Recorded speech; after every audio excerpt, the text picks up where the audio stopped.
brothers and soil sisters. Let's see if I have a chat today. I do.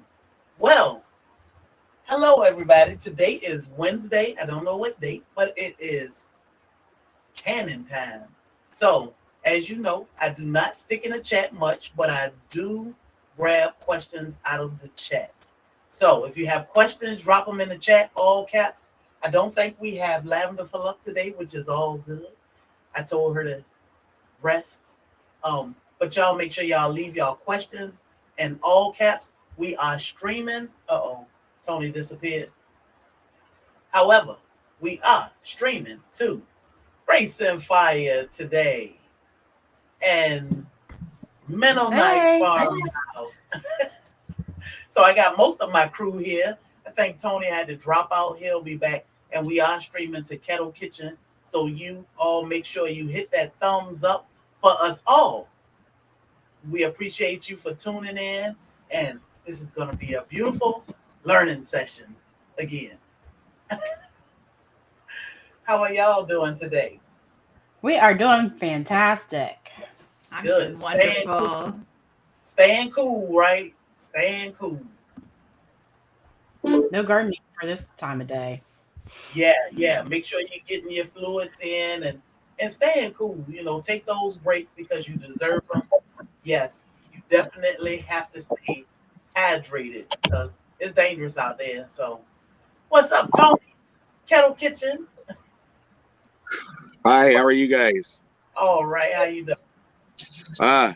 Technical stuff. You gotta love it, you know? Struggle streaming at its best. It's all right. Yeah. We all do it. So we're gonna jump right into this canon conversations. The last 2 weeks we have been pretty much canon 101, all the basics and where do we start as canons. So I guess after you get all the basics of where do I start, you know, what do I purchase and things I can and all the safety and how to can. Getting in these books, what are some important tips you would give newbie canners? Read the book first. Read the book first? Mm-hmm. Before you buy any equipment. Okay. Because you definitely want to know, as far as reading a book, will it give you any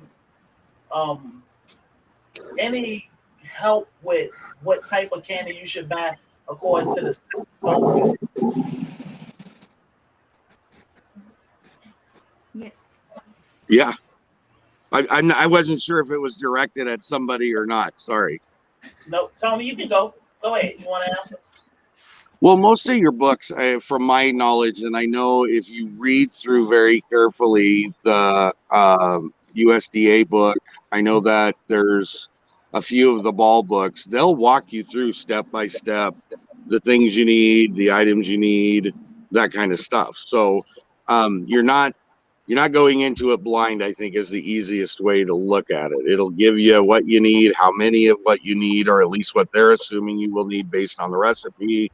So I think those are good references to use when you're getting ready to can for supplies and things like that.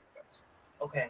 And if you don't have a book or you can't get a book, where's somewhere else you can find help?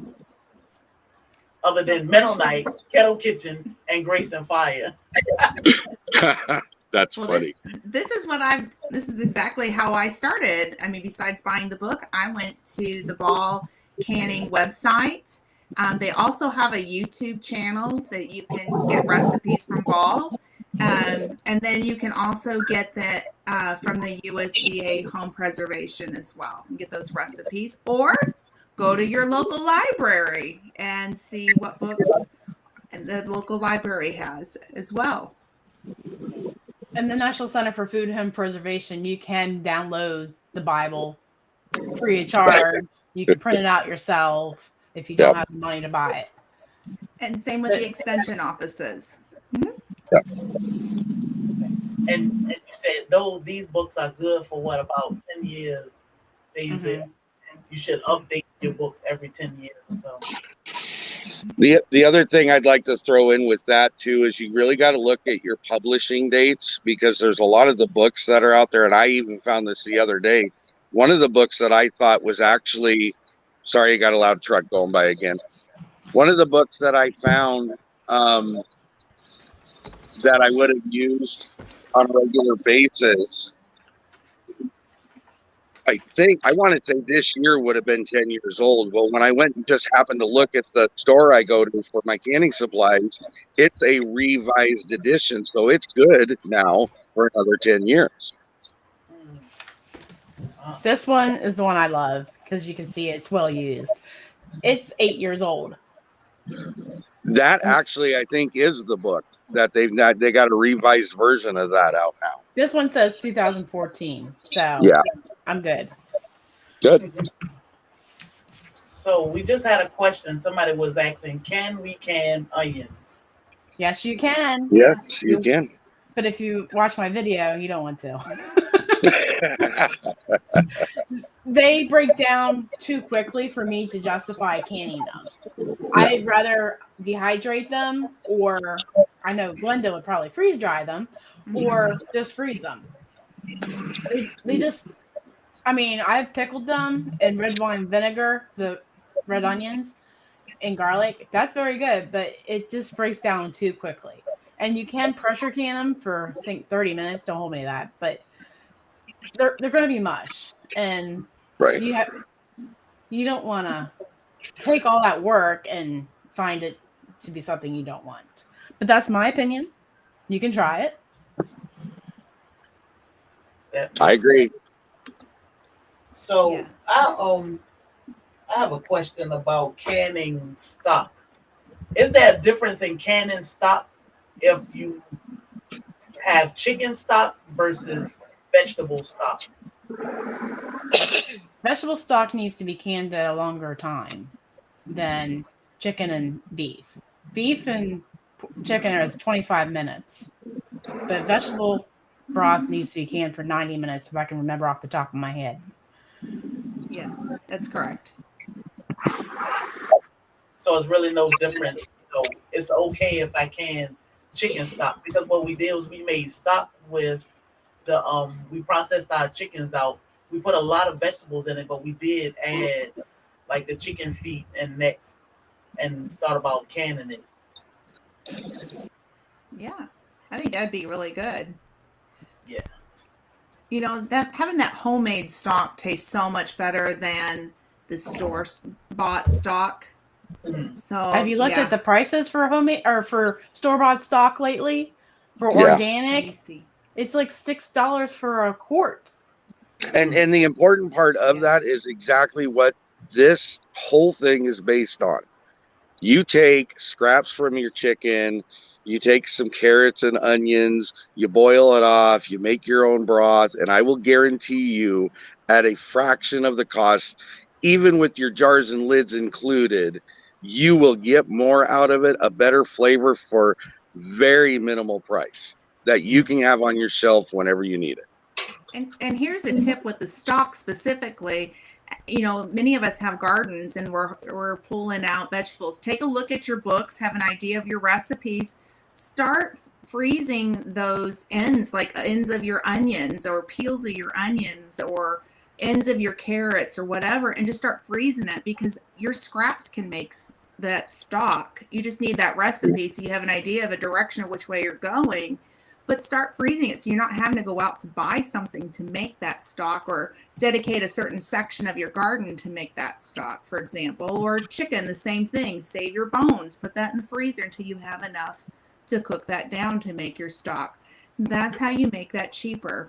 Yep. And you've already got this, so why not use it in a really good way? Yeah. Well, and I think the other thing that needs to be realized, I mean, it really goes with what she's saying, but I think for most people that don't can or make their own broth, let's look at it that way.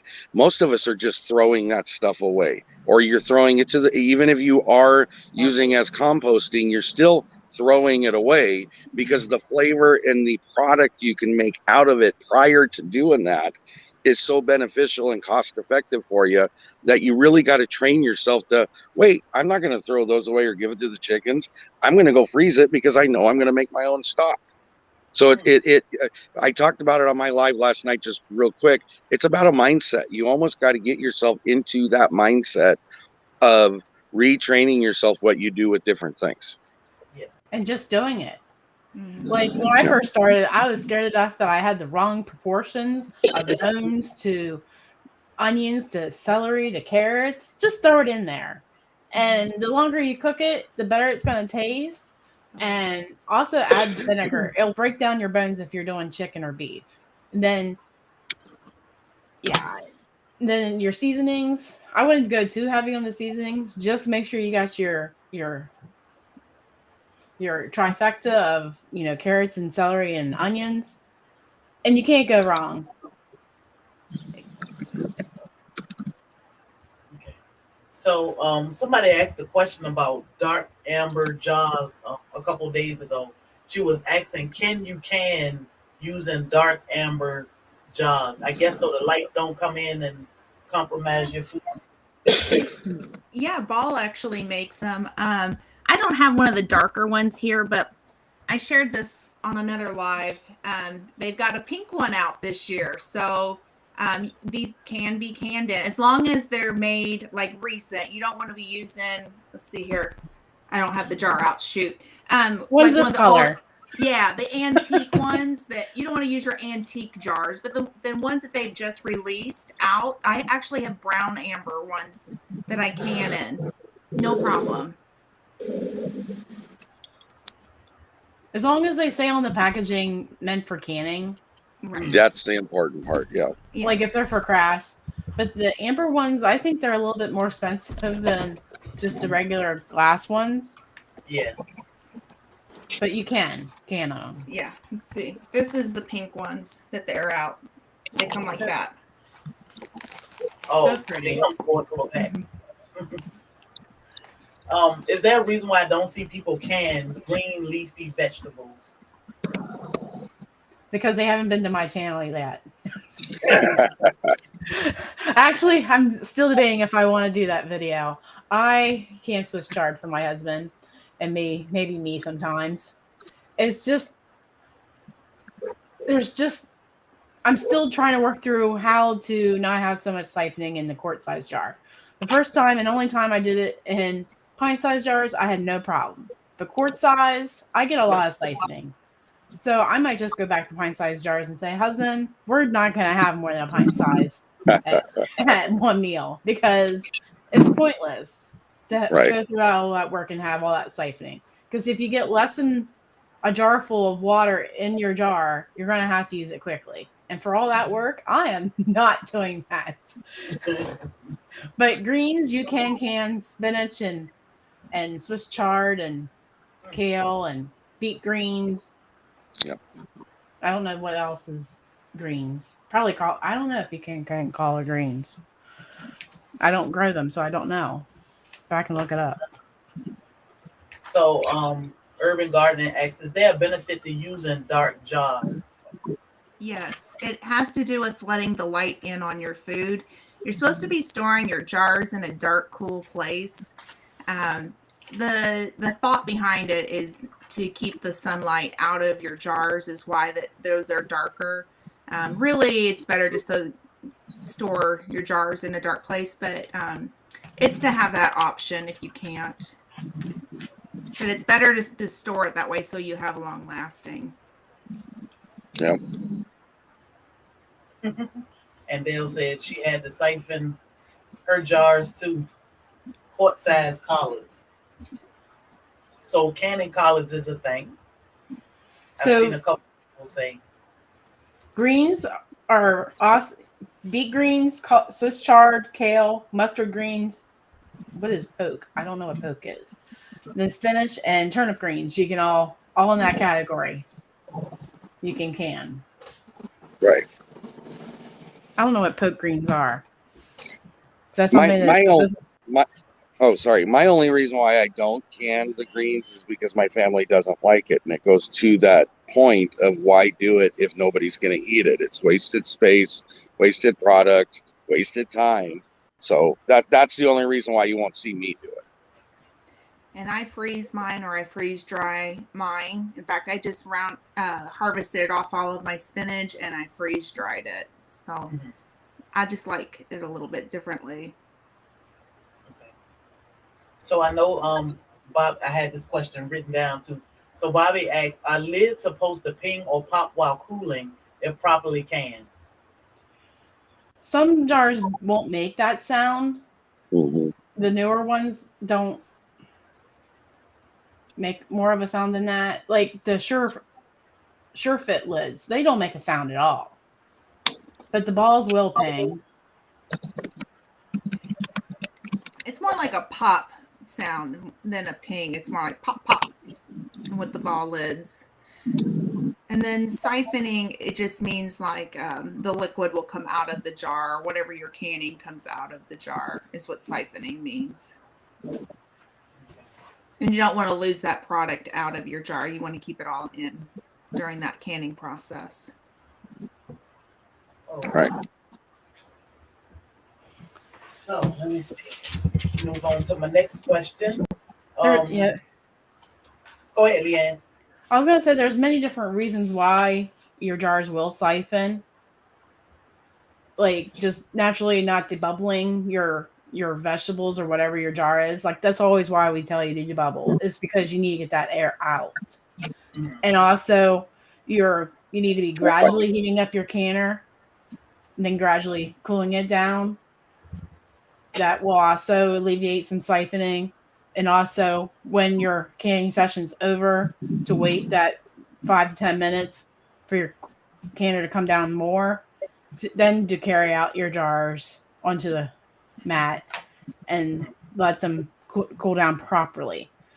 All those things will help you eliminate siphoning. And with greens, they're just so much of them in the jar. That's why there's probably so much siphoning to begin with. Okay, that makes sense. So, Pat said, I usually harvest and freeze excess.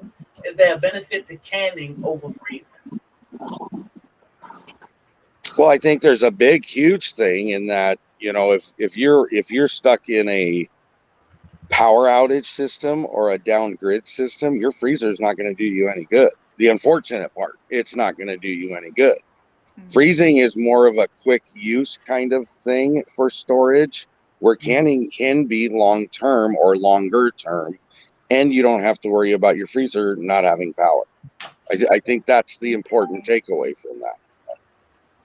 Yeah. I think about that all the time. What if all I have to do is grab this jar, pop it open, and I don't even have to heat it. At least we Right. have something to eat versus Exactly. something Especially in the if you're in freezer. hurricane country. Yeah. Oh, go ahead. Sorry. I was just going to say that's another benefit from over canning over freezing is you don't have to wait to thaw it out. Yeah. Right. Another thought is with freezing, it's only good for about 6 months, maybe a year, depending on the type of bags that you're using to store them in. And then you begin to deal with freezer burn. With canning, it can be on your shelf for a couple of years. And then if you're freeze drying, you've got 25 years if stored correctly. Yeah.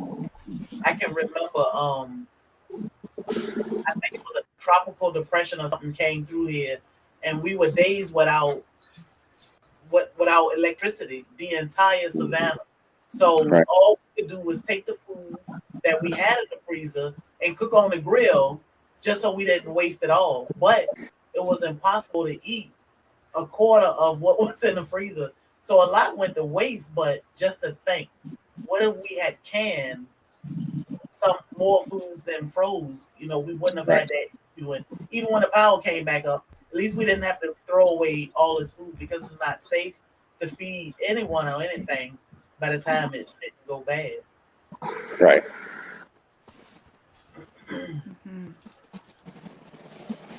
So canning is definitely a good way to go.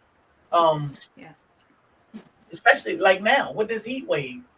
I I was outside and I came back in to get something and I said, my husband's bathroom light wouldn't come on. And I said, he turned the bathroom light off? Because usually when you walk in his bathroom, the light automatically come on. And then I turned around and I'm like, oh, the power is out. Yep. Yeah. So I'm standing here like, why is the power out? What? You know, and then your mind automatically go to, I hope it come back on because I have 2 freezers full of food. Yeah. So yeah, it's a different mindset now. But it also go. I mean, not necessarily just even power outages. In severe heat and severe cold, your freezers can go out just because of the excessive work they're trying to do. So Exactly. there's another reason why I'd have a backup plan for your backup plan for your backup plan. That's all I'm trying to say. Yeah, that's right. Um,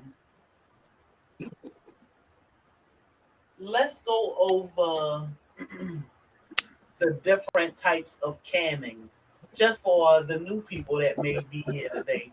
What are the difference in? I guess we can say steam, water, and pressure canning. Well, I'll say real quick, and I'll let the girls deal with the pressure canning part of it because they're more experienced than I am. Water bath canning and steam canning are treated exactly the same in your book. Okay. So if it says that you need the water bath can it at X and X, you can also steam bath it at the same process. Okay. Time, um, headspace, all of that is going to be exactly the same. Nothing's going to change for steam bath canning. Okay. The difference in between the two is like with me, I have a 23-quart water bath canner. That's a lot of water in there. Steam canning only uses a small amount of water. So there is a difference. Okay.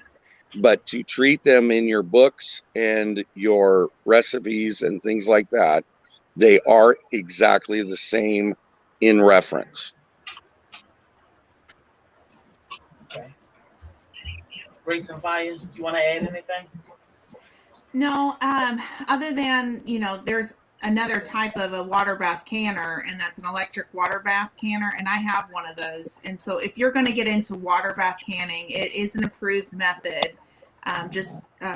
It's really good for if you have mobility problems or you can't lift something heavy, because there's a spigot on it and you can actually push that thing right up to your sink and lift that water out, when you're done with it. It makes it easy for cleanup and moving around.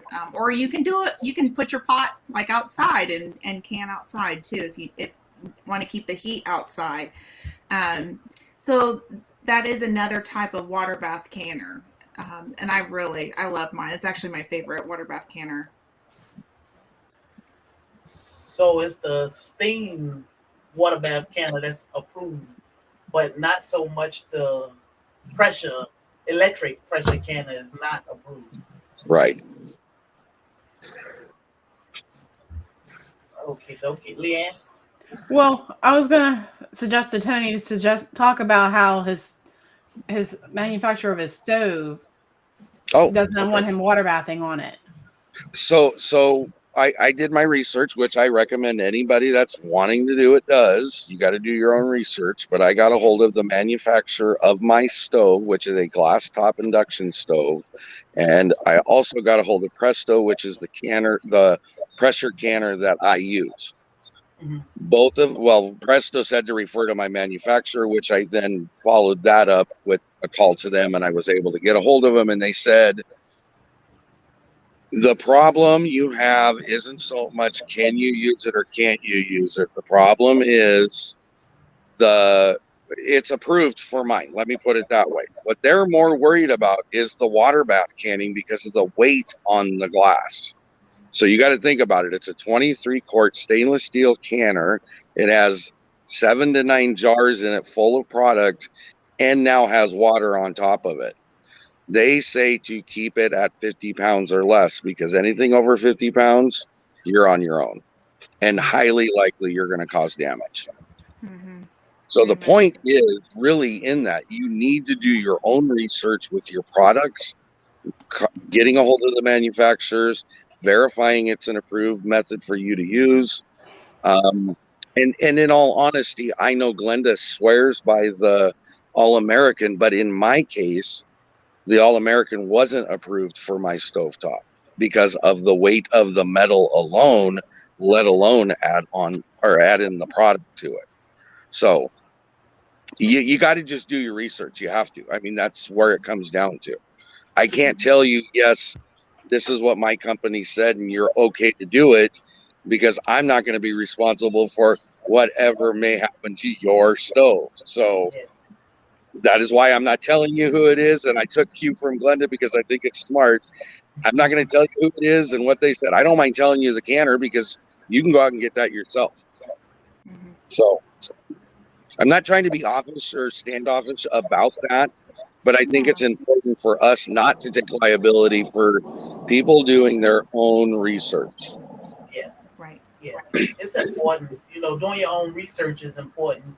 It's your life. It's your lifestyle and it's your finances. So yeah, you definitely want to do your own research because you don't want to do something because somebody else did it and it cost you thousands of dollars. Well, who's to blame for that? So it's important for people to do their own research. That's it. And even if you can use these canners on glass top, because I do have glass top as well, and my manufacturer's fine with my All-American. So, I mean, it just varies from whatever you've got.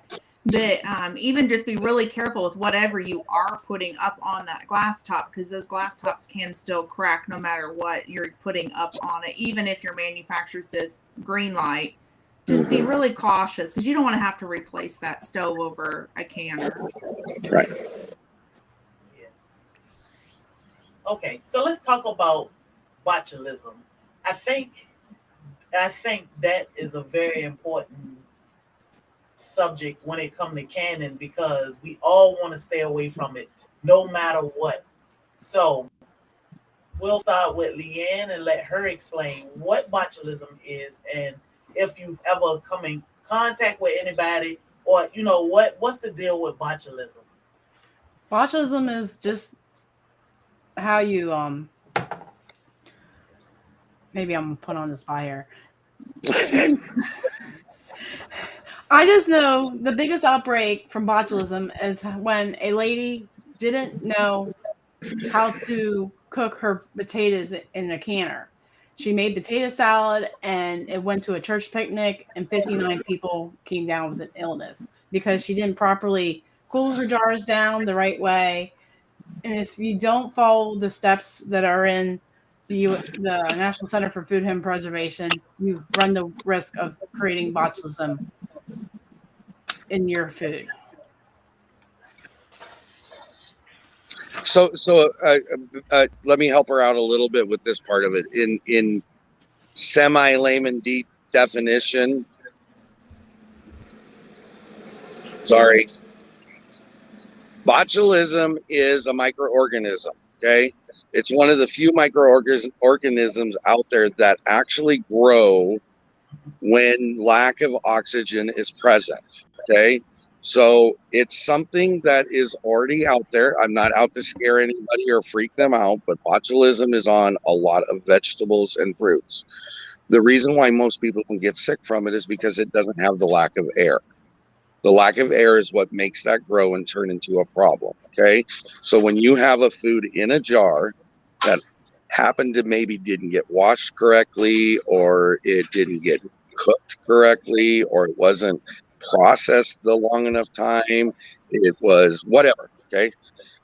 And I'm just giving an example. So you got your food there and in between my hands, there's a botulism spore, okay? So now you've sealed the jar off. There's no oxygen going inside of it. And it's the prime point that botulism starts to grow through that food. The problem is that it's an airless, odorless. I believe you can't even see botulism and you can't taste it. Not to the naked eye. I mean, a microscope probably could pick those out, but just us doing it.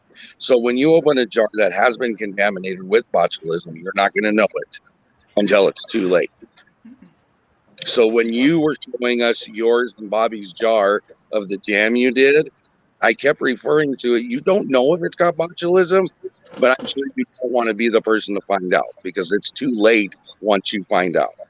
Yeah, exactly. And Jesse put a definition of botulism on my chat, and I think you Good. can highlight it. Yeah. I can't see the chat, so I'm just going off of mine. So, yep, there you go, right there. Yeah. So that's the scary part.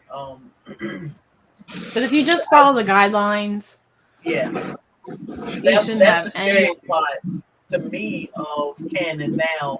It used to be the pressure canning and hearing that noise, but now to think of, because we had it all wrong, and to just watch a video and see somebody can, it gives you the assumption that, oh, I can just cook my food and can it. Well, Right. it's more to it, such as read your book. So, now that's the scary part. Making sure Right. you do it safe and properly by reading your book, following the directions to a T, so you don't have those issues.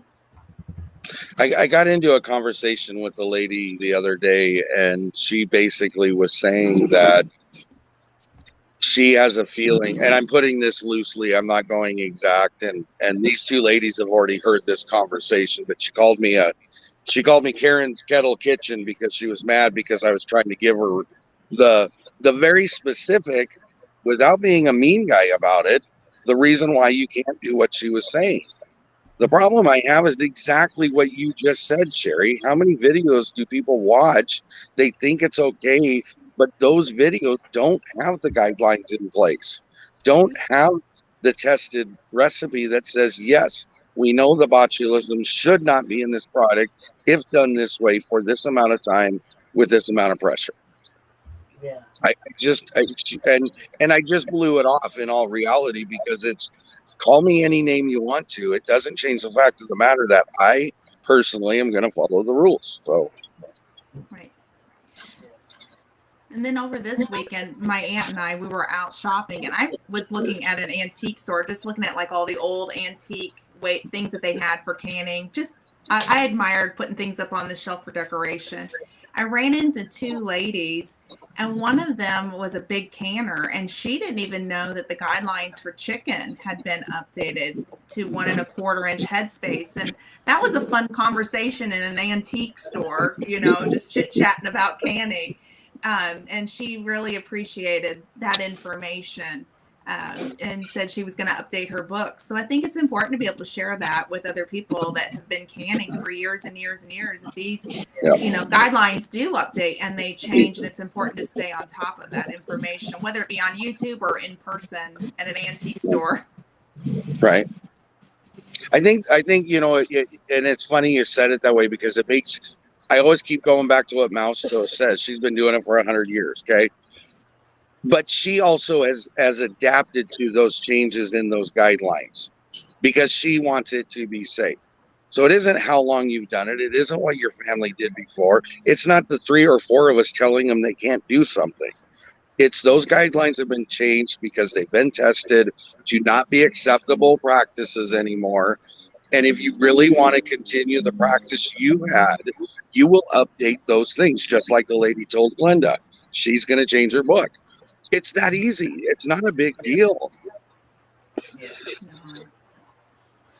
Do you have to use pickle and salt when canning, or can you just use seasoning? Canning salt has no iodine in it, and when you use iodine salt, it'll make your jars cloudy. And when you do all that work, you want to see your food to be pretty. And I think that's the main reason. Am I right there? But I'll be honest with you. I don't know the answer. I don't know the answer because for the last 10 years, I buy either the ball pickle, I buy this. And it's all done for me, and I follow the recipe, so I can't answer the question. I'm sorry. If I remember correctly, iodine is considered a caking agent, and when you use it in your jars, it will put, like Leanne said, out the cloudiness when you use just normal table iodized salt. So when you use, and it it doesn't always, it can have an alternating effect on the flavor. So that's why a lot of places will say use strictly pickling salt because they know the caking agent isn't in there. I will go as far as to say if you can find a pure salt that doesn't have a caking agent in it, you should be okay. That doesn't mean you can go out and use black salt or Himalayan pink salt. Not saying you can't, but you need to check at that ingredient list on that salt and see what's in it to determine whether it has that agent in it or not. That's what I would say. And with seasonings, you got to make sure you know how much you're putting in because it might intensify or you might not even taste it at all after you open that jar. So I reserve seasonings for when after I can and open that jar just because I like the ability to say, hey, I love oregano tonight. Let's put it on heavy tonight. Or anything else like tarragon or rosemary. Like I like having options. And the only other exception I would give to that is if salt's being used as the processing ingredient, you need to use it. Don't omit it because it may be part of what that is. If it says that you can add salt at your option or by choice, that it's telling you you don't have to use salt. At least in the USDA book. That I can say. Okay. So Jersey Dolphin asking, how long does homemade beef stew and chili last in canning jars stored properly? You want to start with that, Grace and Fire?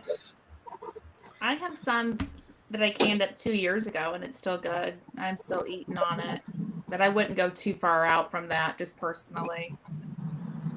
Okay, because Ball Cannon says they guarantee up to a certain time.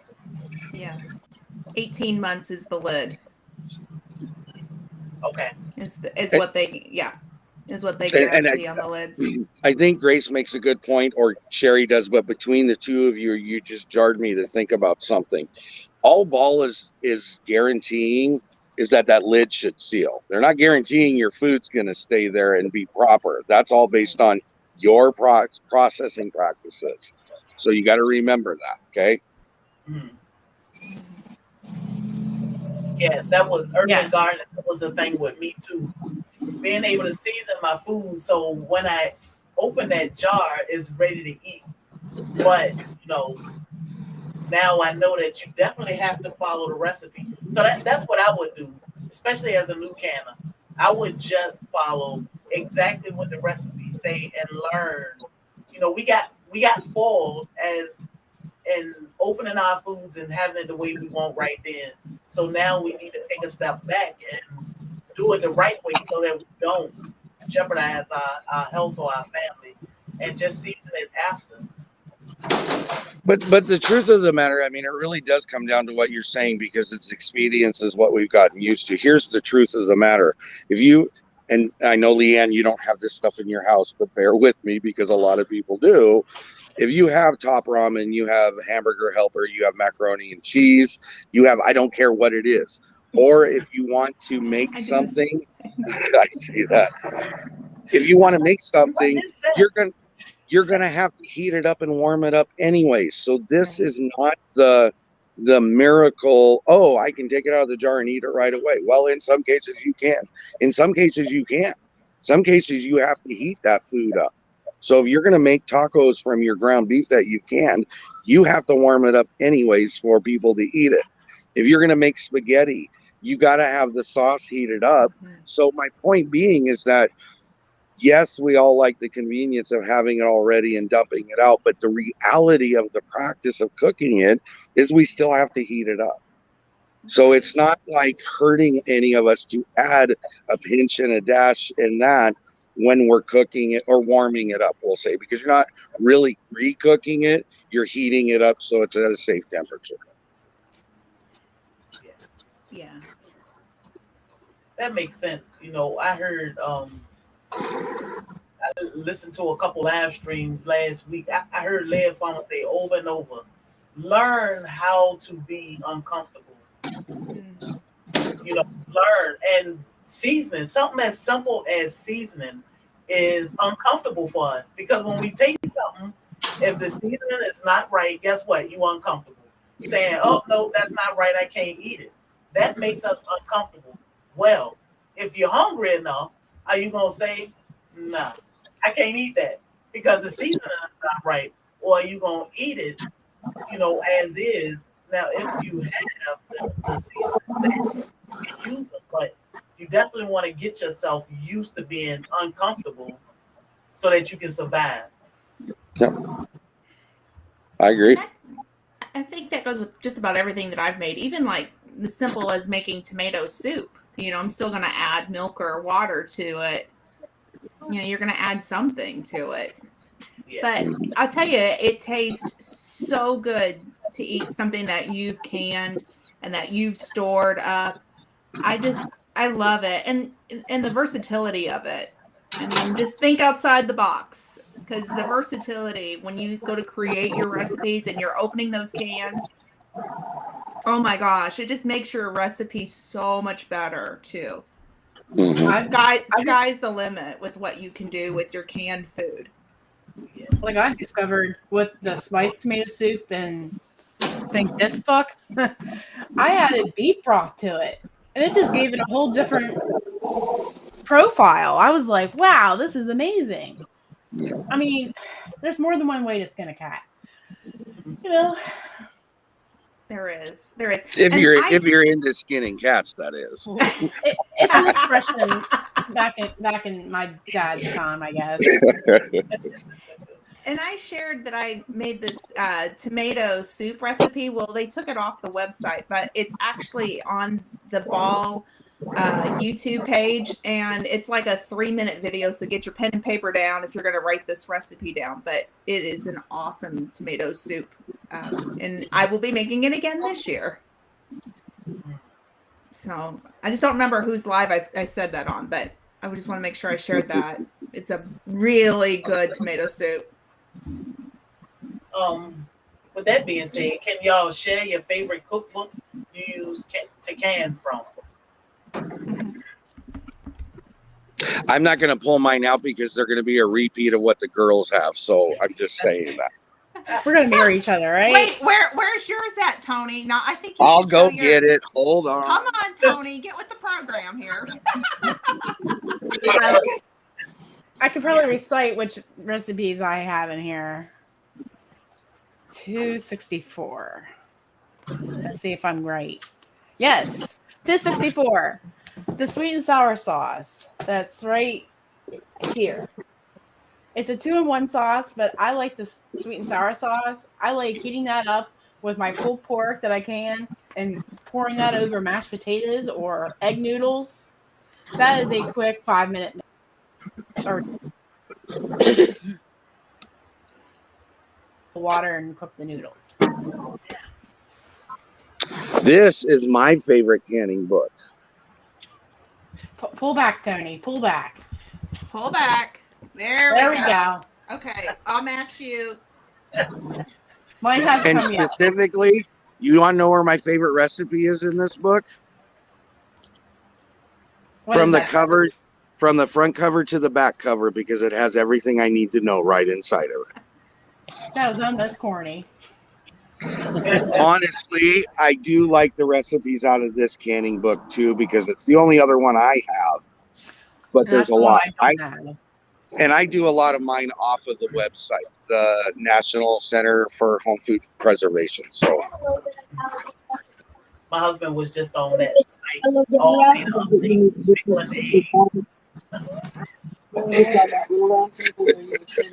But then we got to put this on too. sorry, kids are out of school, so I got kids all over the place. I guess I'll add mine, the Pomona's Pectin canning book. And I like it because it's low sugar, or you can use honey in yours. And this is from berries around my property. And it's a mixed berry recipe that I got out of this book, but you have to use the Pomona's pectin with this. Right. Let's see. I'm gonna make Leanne big so Chris and Larry can see. Oh,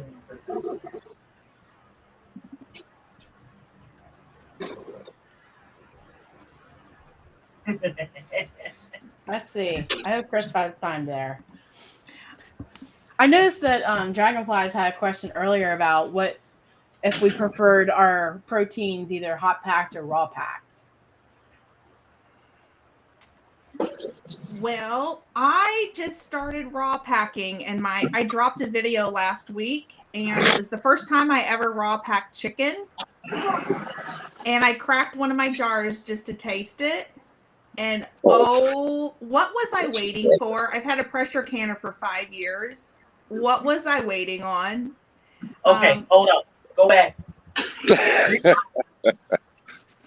and explain. So that is raw chicken. Mm-hmm. This is raw chicken that I put No, in there. it's cooked chicken now. Well, it's cooked, but it made its own broth. You see that? Okay. I saw the video, but I just want you to explain. I think hot and cold or raw, because I don't know. Some people may hear raw and it's like, what you mean raw? All I had to do was cut my chicken up into little chunks, put it in my jar to 1 1/4 inch headspace, put the lid on and pressure can it according to the guidelines, and then let it sit. And literally, we cracked this can open a couple days. Well, not this one, but another one. And what was I thinking on waiting on that? Seriously, I've been pressure canning for 5 years and I've never done that. So you guys got to actually see my first time pressure canning chicken. The video has been dropped, and it is the best by far that I love. We made chicken barbecue pizza with it. Ooh, that sounds good. Mm-hmm. It was really good. With my bourbon barbecue sauce that I made 2 years ago. I'm making barbecue sauce this weekend, so now you're giving me hints and ideas. So, ooh, the bourbon's good. Good. So I can't answer that question. Maybe Leanne can, because I haven't done any proteins yet. So I haven't canned anything with the bone in, or at least chicken. I don't know. It takes less time to process, which I don't get that myself. But I'm a little paranoid when it comes to little parts of the bone deteriorating in the jar. Yeah. That's why I won't do it. I'm just paranoid. It might have amazing flavor, but it's a little too much fiber, I guess. But are you referring to you don't do any proteins? Because I thought you've done proteins before. No, it says with the bone. With the bone. Oh, I misunderstood that. I'm sorry. Oh yeah, I've done chicken. That's I've what I done thought. I beef, was like, wait a I've second. I done thought pork she's done a butt, lot. I've done venison. And my preferred way to do chicken is my chicken video, how I baked it in the oven, then packed it in the jars. I mean, raw pack has flavor, but maybe I'm just lazy about cleaning out that jar. It just grows tight to it. Yeah. And I think, yeah, the baking in the oven, it just had its own different taste. And I'm like, I'm never going back to boiling it, because it gets a little rubbery if you hot pack it that way. But just baking in the oven and throw it in the jar, that was so easy. I didn't even think I was breaking a sweat doing it that way. Wow. So when you raw pack chicken and you can it's cooked in the can. Yeah. And it makes its own juice. Yep. You don't even have to pour boiling water on it. Oh, so it's just chicken by itself. Mm-hmm. No broth, no water, no anything. Yeah. Do you season when you raw pack? It's optional for salt. And I did not put salt in mine because it was optional. And I just wanted to make sure I could control the salt for whatever recipe I was making. And for me, it's just easy to add that salt. It's that way if I'm making something, because I don't know, like if I'm gonna in a recipe, if I'm gonna need more salt or less salt for a recipe. So it was just easier for me to say no, and then when I go to make the recipes, then I'll add my salt at that point. But that was optional. Okay, so as far as water, what kind of water do you use? Is it a certain kind? Well, tap, still, spring. I just use my well water, even though it's high in iron. I use it. Filtered water is what I have.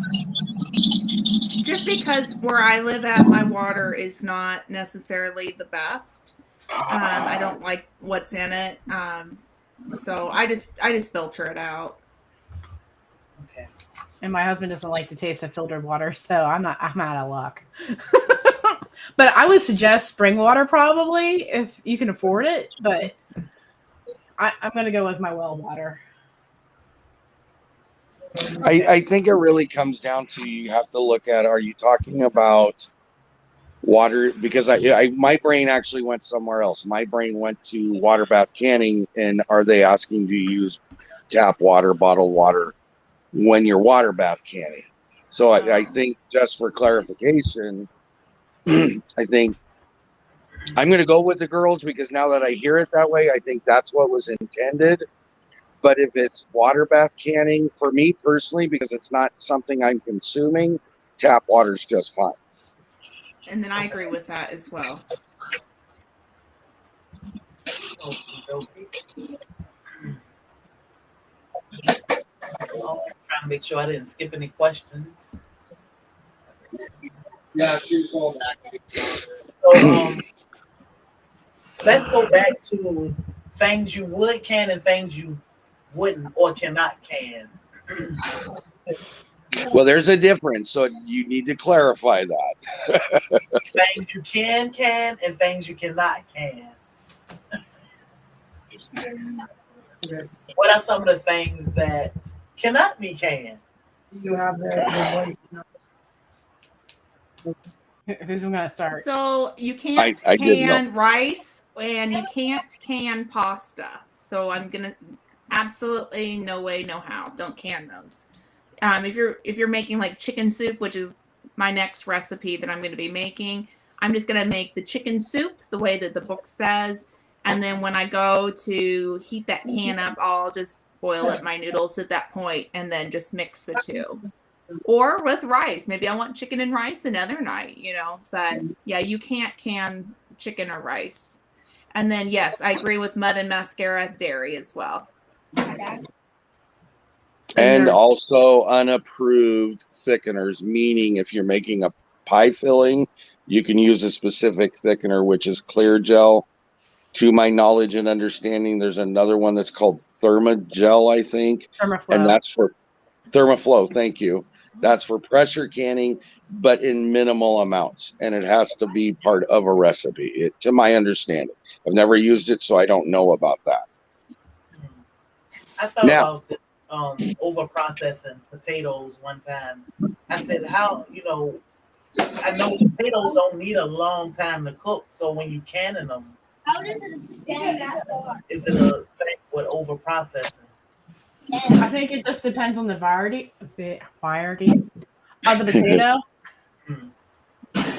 Like, I know there's certain whites and certain reds that can better, and you don't want to do russets because they'll just be mashed potatoes when you open it. And I've learned that the hard way, even though it's good. No, but you have to heat it up high and make sure it's heated very well. I'd like to answer the next question if the girls are done with that one. The Campbell soup? Yes. Okay. So number one, what we're talking about is home canning. If you look at the national or the USDA's book, it very specifically says at the top of it, for home canning. We're not talking commercial, because commercial is a whole different animal, has a whole different process. They have better machines that are more equipped to handle different things. They can get equipment up to a hotter temperature than we can ever try to replicate in our houses. That's why Campbell's Soup can do it and we can't. Okay. All of your recipes that are put out are based off of a home canning situation. They're not looking at it from a commercial situation. So I think that's the easiest way to answer it because it's the truth of it. Right. Well put. And I see Chris and Larry was saying that they haven't pressure can yet. They only water bath can.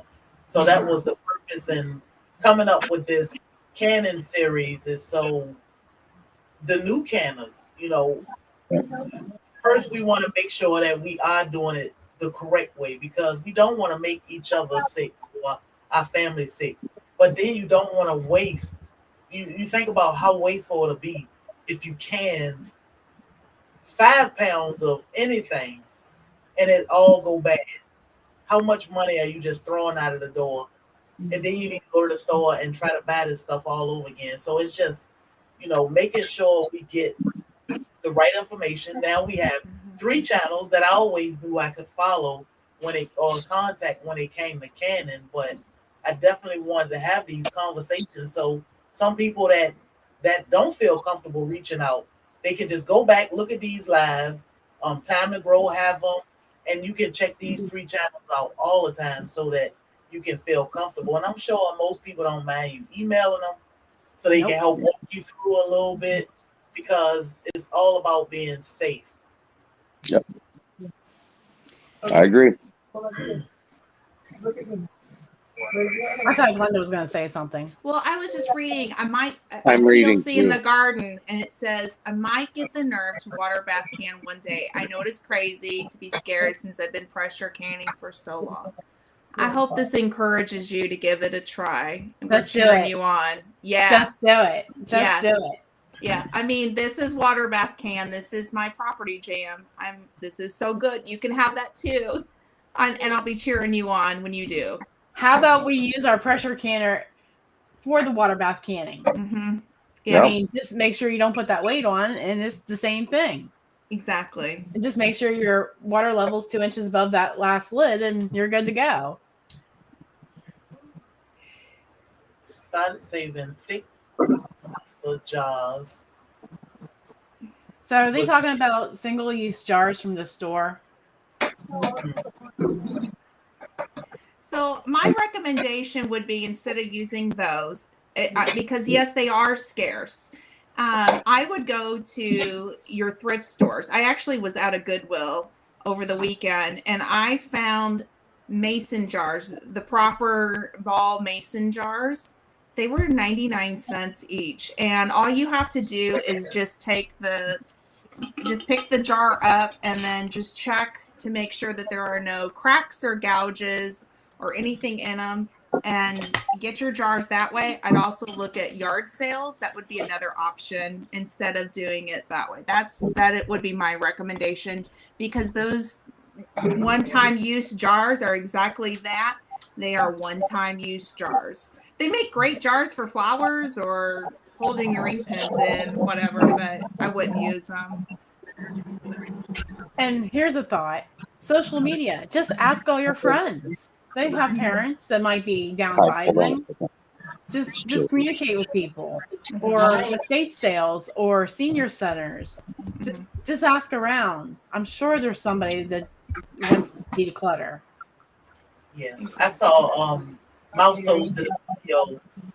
I think it was last week on how to store your jars. When she clean them and put the lid on it without the.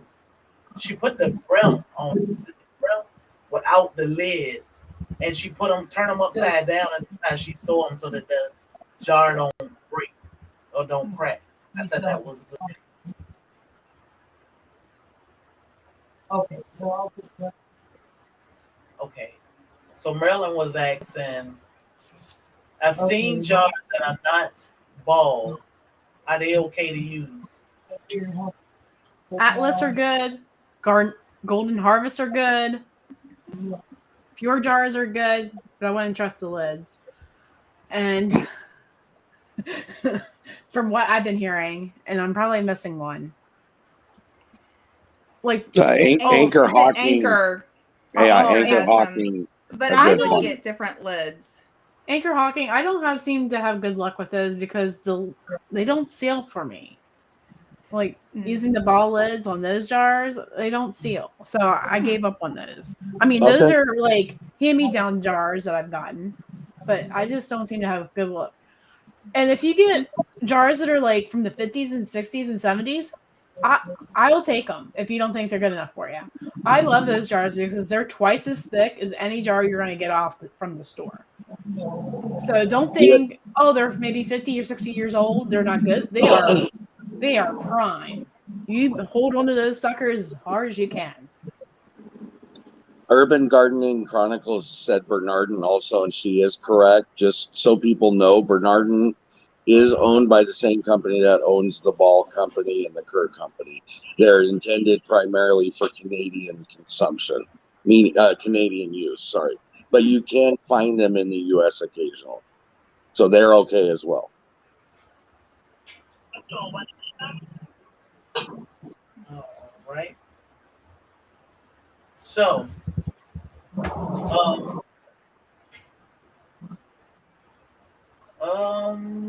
don't think I have any more questions. We can talk about y'all favorite things to can, or what's the easiest thing? I know that can vary from one person to the next. Most definitely, what their favorite thing to can is, but the easiest thing, because people ask all the time, what's the easiest thing to start growing? Well, we grow tropical fruit in a subtropical area, which is pretty easy for us with a little. So it can vary from one person to the next. So, what are the easiest things for you all? Your favorite thing to can? Let's start with Leanne. My favorite thing to can, you mean to grow and then can? Yeah. Green beans. You get so many on a plant and you get 4 or 5 flushes if you pick them right. And you just have to wash them really good, stick them in the jars, make sure they're good in there tight, pour some hot water on, debubble, and put them in the canner. And you can never have enough green beans, but don't ask my husband that question. He had some choice words for me the other day. And that's why there's only one row of green beans out there right now. But he doesn't know. Summer's still coming on. Oh yeah, it's just getting burned up. All right, fire. So mine right now is mine with spaghetti sauce or salsa, but really my favorite thing to do is cowboy candy because I love to be able to take that to parties. And you just put that over some cream cheese and serve it with crackers.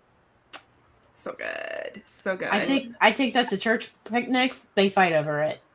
Mm-hmm. Cowboy like, candy. Oh, mm-hmm. So what cowboy is candy with it's candied jalapenos. Mm-hmm. I have a video on that with pineapple. Surprisingly, I think it has over 2,000 views. But yeah, it's just a lot of sugar, your pickling spices, and your jalapeno rings sliced up, and you just pickle it. It's water bath recipe, so it can be for anybody. Mm-hmm. Okay. Are there any solutions that you all use to wash your fruit and vegetables, or just plain water? I don't add anything besides water, except I just recently got last year a Norwex towel. This thing is wonderful. It's a towel that can just take the dirt off with water and it's clean. I wish I had it. Say that one more time. It's a what? Norwex towel. I wish I can just go get it. It's okay. It's like you know what a blue scratchy is? A scratch pad that you get? It's less coarse than that, but you just rub it against your vegetables right from the garden, and you think they're store-bought potatoes and carrots and stuff. Like, I just love mine. It's like $13 plus shipping and handling, so it's probably like 20 some dollars now. But if you're a gardener and you're wanting to grow your own food and put it away, I highly suggest a Norwex fruit and vegetable towel. Like, Look into that. I'm going to look into that myself because I use vinegar water, just like a splash of vinegar and a great big gallon of water. Well, Vicky sells When- Norex. Oh, because like I go to U-Pick Farms and I get grapes and apples. So I want to get whatever is on that produce. I want to get that washed off. But I need to look for that towel. That's I'm telling you, I love Norex. I have their mop, I have their E-Claws, and I have their body and face claws. I just love how they clean. They're expensive, but I think I'd rather have 3 of those than all the rags you can have. They pay for themselves because you don't even have to use chemicals with them. I think well, that would you're be, paying for quality is what you're paying for. but you don't have to Yeah. use any other chemicals with them. Like they have a window cloth. You just use your damp your e-cloth, and then you use that first. Then you take your window cloth that's dry and just wipe back and shine it all up. Like you don't need Windex ever again. Wow. Well, you're Take- saving money in cleaners by that point. Yeah. Wow. I'm gonna have to look into that. Thank you. Yep. Yeah. I can't see enough about Norex. North Carolina Garden. I think they answered your question. We are growing tons of beans. We just dropped our seeds maybe a month and a half ago, and we harvest beans every single day. So I'm not sure exactly when you should plant according to your grow zone, I guess, but Mm-hmm. our grow zone is kind of weird. We are 8B and it's always warm here. And just remember, green beans don't like it wet. They don't like wet feet. Okay. So they need well-drained soil, and they probably like it about 50. They like it from like 70 to 90 degrees. So whatever that is. Okay. Are steam canners only for water bath canning? Yes. Yes.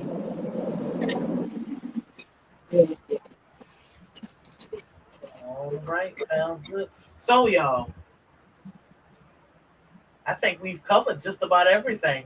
I mean, unless y'all can think of something y'all want to tell our viewers or tell the new or the old canners, you know what I want to tell them. Just be safe. Grab a book, do your research, just be safe. But I'm a new canner, so of course I'm gonna grab the book and I'm gonna call y'all. So what do y'all want to tell them? For what Chris was talking about earlier with the pressure canning, or she's just starting out water bath canning and not pressure canning, and she was wondering about how store-bought food can have pastas and all that. When you're starting out canning, you need to follow the recipes and stop thinking about what you want to can and go find recipes for it, because you might stumble a lot trying to do that. So go to your books and find a recipe to can before you even start. I think that's a lesson I had to learn myself, because I got somebody's grandmother's spaghetti recipe and it was pretty thick. I had to learn. So you just start with your book and you can't go wrong. Online canning. My nerves too bad for online canning right now. But maybe one day soon, me and Grace and Fire team up and do a live cannon, maybe. That's it. I'll do it with When Bobby gives me the fruit, I'll do a paired venture with you on making jam. Here's dragon fruit crazy. He'll be out again tonight, pollinating dragon fruit. So I know cured ham is not a tested safe recipe, but what about raw ham? Does that have a tested recipe for? Are you doing what I was going to do, Glenda? yes. Just look it up. Okay. Yeah. Like I know there's ham bits in certain recipes, like split pea soup, but I don't know if you can. Kelly's saying it. Kelly on my channel saying That's what my thought was, is that it was primarily for I'm not seeing anything. flavoring in other recipes, not as an ingredient itself. Mm-hmm. Yeah, I didn't see anything in that particular book, but that doesn't mean that that's everything. I'd have to do some more research. Again, I'll go with that, though. If anybody's got a question or wants to ask a question, please email me. I will do what I can to a point. I mean, I'm not going to sit there and do everybody's homework for them, but I mean, there are some honest questions that you can't just find. And I don't have a problem answering them if I can get the information. So, Right. Yeah. I'm with you, Ronnie Weaver. I think you know, to see something live, it's almost like hands on. So we'll talk about it and see. I'd like to. Yeah. If the technology was available for me. Yeah. So with that being said, y'all, I can't. oh, I did have one thing. Sorry. Can I throw it out real quick? Yep. I caught this on last week on Carla's Showtime to Grow, and it really makes sense to me. Can you zoom in on this book real quick? Yep. Let's see. Okay.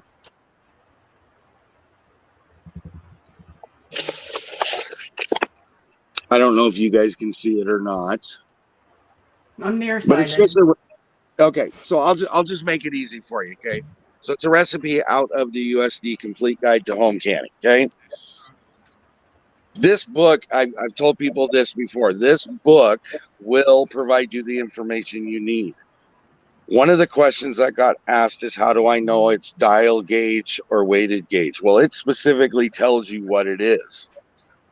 The hint I will give you is that you will not find on this recipe, you will not find water bath canning because it's not recommended to do it. So if you don't find it, that means it's not available to do. Does that make sense? Right. So when you're reading through the recipe, it'll give you, this is how you do it for a dial gauge. This is how you do it for a weighted gauge. And you're not finding water bath canning. That means it's not water bath cannable. That's what I'm trying to say. That's an easy way for you to know whether it is or is not one or the other. You want to add anything to it, Leanne? Grace and Fire? No, he said it best. I mean, don't even bother trying, you know. Yeah. So that's my thing. This is week number 3 of talking about basically the same thing over and over. Read your book. Be safe about it. We have never canned before. Well, we tried, but we tried it the way we thought canning was done. So now we know that we totally went wrong with our first time trying to can, and we decided, well, let's share this with our soil family and make sure nobody make these mistakes. And definitely don't make the mistake and give it to someone or eat it yourself and make someone sick. So you have, Mental Night, Grace and Fire, Kettle Kitchen. We have books. We have online resources. Your extension office. It's so many things. You have these lives to come back and listen to if you have more questions. Always email those 3 or look in your book because the research is there, the information is there. But I just want everybody to be safe and canning, no matter how you can or preserve. I want you to be safe so that we can continue to live. Exactly. I had a thought, then it left. Well, I had a thought too. So, the USDA is actually how I learned to can. And there is just so much research. Just really immerse yourself into that, to that website. I mean, it has the best information. And I mean, that's really how I learned to do it. I didn't have YouTube back in the day, 11 years ago. I actually just immersed myself into it and also into the ball books. If I can do this, so can you. And so I really want to encourage everybody, if you're thinking about starting to can, get into it. Really, I mean, if you knew me 11 years ago, you'd go, yeah, she's not a canner. Because I was just not that type of person. But it is a lot of fun. Just enjoy the ride. Make a list of what you're interested in canning. I think that also is something. Don't just can something because you've got it in your house and you need to can it up. Make a list of the things that you want to try, these recipes that you try, and then go back and go, okay, I like this recipe or I didn't like that recipe. So that way, going forward, what you want on your pantry shelves or what you're using the most of. And always rotate your food in and out too. Don't just leave it on your shelf and then just keep pushing back. Just rotate your food too. That's another tip of mine. Yeah. And get all the proper equipment that you need. With us being new canners, we didn't purchase anything until after week 1 of this canning series for us. And I wanted to make sure I was not just running out here wasting money and buying silly stuff and, oh, that's cute, or I need this just because I think or I saw somebody with it. So now we have all of the proper utensils and equipment to can with. And I'm happy with the money we have spent. I don't feel like we went and wasted a bunch of money buying things. So you definitely want to start off. I know it's a lot of things out here that people say you can use or you can do if you don't have. I say start off with the proper utensils. That way you don't have any issues. Mm-hmm. Right. I agree. So, all right, y'all. We're going to end this thing a little early today. I know y'all want to get out in the heat and do some work. Yeah, I gotta get outside. Yeah. I have to get outside too, but I'm not looking forward to that heat. I have to go feed the baby calves. Oh. Well, I need to go pack because we have a special live coming up in a couple of days. Share some with some people, but it's summertime. It's time to have some fun. But I appreciate y'all. I mean, Yep. Mental Night, Grace and Fire, and Kettle Kitchen. This series has been so important to me because I have been terrified to can, and I definitely don't want to make anybody sick. I would love to share recipes, things that we grow in our yard with my loved ones, but I definitely don't want to do anything to jeopardize anyone's life. So I appreciate the fact that you all took out your time of your busy day and had these conversations with us for the last few weeks. But I think Canning Live would be great one of these days once I get my footing right. But I think it's good. So y'all, if you have not checked out Middle Night Farmhouse, go back to video 1. I'm just saying, go all the way back. If you have not checked out Grace and Fire, she has not been on YouTube long. Grace and Fire and Kettle Kitchen, but all great. Grace and Fire is a true chicken mama. Yes, I am. So check her out. But it's special to have people that take time and want to share knowledge to keep people safe. So we definitely appreciate y'all. Thank you. Yeah, we appreciate you. Yeah. Yes. Any final words? Well, I'm really excited that you're going to start canning, Sherry. This really excites me. So, yeah. Sorry. I've been wanting to say that for a while. Yes. Just get it done. That's what I'm going to do. So, y'all look I think I heard a wise woman once say, just grab your balls. Grab your balls. It's canning season. Ding, ding. Ding, ding. Exactly, right? So, all right, I'm going to drop y'all back for a minute. But in this thing. Bye. All right, Soil Family. So, I know we usually go 2 hours, but I think we got it. I think we got it. So, I appreciate y'all for tuning in. If you missed, we have a 3 episodes of this. Grab your balls. It's canning season. So if you missed any of it, go back. Check out episode 1 and 2. so much information. If we missed anything, if you have any questions, contact Grace and Fire, Mennonite Farmhouse, Kettle Kitchen. Grab these books. They will save your life. They will save someone's life. So definitely grab these books and do your research. With that being said, y'all stay hydrated. It is hot out there. The heat index is ridiculous. We want y'all all safe. We will be back here live again Friday somewhere, but it won't be here. So y'all tune in for our 7 p.m. Friday night live at a, I don't know, surprise location. Let's see where we end up at. Y'all have a blessed day. We absolutely love and appreciate each and every one of y'all. And don't let nobody steal your joy.